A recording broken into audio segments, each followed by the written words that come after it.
Morning ന്യൂസും കേട്ട് ദോശയും ചുട്ടുകൊണ്ടിരിക്കുന്ന ചേട്ടായുടെ അടുത്ത് കുഞ്ഞിൻ്റെ വന്ന് രഹസ്യം പറയുന്നത് ഹാപ്പി ഫാദേഴ്സ് ഡേ എന്നാണ് കേട്ടോ.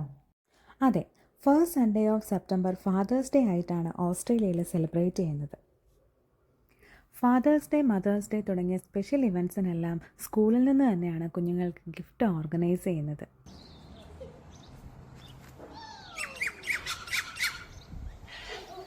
ഇത് കണിക്കൊന്നയാണോ എന്നല്ലേ?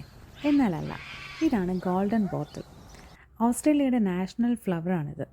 സെപ്റ്റംബർ 1 നാഷണൽ ബോട്ടിൽ ഡേ എന്നും കൂടെയാണ് അറിയപ്പെടുന്നത്.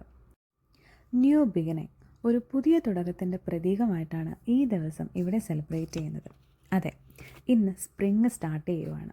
അതായത് നമ്മുടെ വിൻ്റർ കഴിഞ്ഞിട്ട് സമ്മറിന് തൊട്ട് മുന്നേ ഉള്ള സമയം. നമ്മളീ പോകുന്ന വഴിയിലൊക്കെ ചെറി ബ്ലോസം ഇങ്ങനെ ഒരുപാട് സ്ഥലം വരെയും ഇങ്ങനെ പൂത്തുലഞ്ഞ് നിൽക്കുന്നത് കാണാൻ നല്ല ഭംഗിയാണ്. ഇപ്പോൾ എവിടെ നോക്കിയാലും നിറയെ പൂക്കളും നീലാകാശവും ഒക്കെ ആയിട്ട് നല്ല ഭംഗിയുള്ളൊരു സമയമാണ്. നല്ല സുഖമുള്ളൊരു കാലാവസ്ഥയാണിപ്പോൾ. അധികം തണുപ്പുമില്ല, എന്നാലൊട്ട് ഭയങ്കര ചൂടുമില്ല. എപ്പോഴും വളരെ ബ്രൈറ്റായിട്ടുള്ളൊരു സമയം.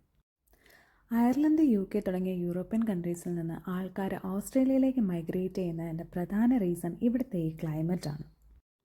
ഓസ്ട്രേലിയയുടെ ക്യാപിറ്റൽ സിറ്റി ആയിട്ടുള്ള ക്യാൻബറയുടെ തൊട്ടടുത്താണ് ഞങ്ങൾ താമസിക്കുന്നത്.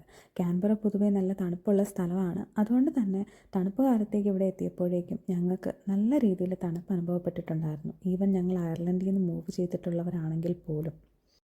6th ലാർജസ്റ്റ് കൺട്രി ഓഫ് വേൾഡാണ് ഓസ്ട്രേലിയ. അതുകൊണ്ട് തന്നെ ഓസ്ട്രേലിയയുടെ ഓരോ സ്റ്റേറ്റിനും ടെറിട്ടറീസിനും സബർബ്സിനും എല്ലാം ഡിഫറെൻ്റ് ആയിട്ടുള്ള ക്ലൈമറ്റ്സും വെതറുമാണ് ഉള്ളത്. കൂടുതൽ വിശേഷങ്ങൾ അറിയാനായിട്ട് ചാനൽ സബ്സ്ക്രൈബ് ചെയ്യുക. Let's make memories together. Nurse vlogger from Australia.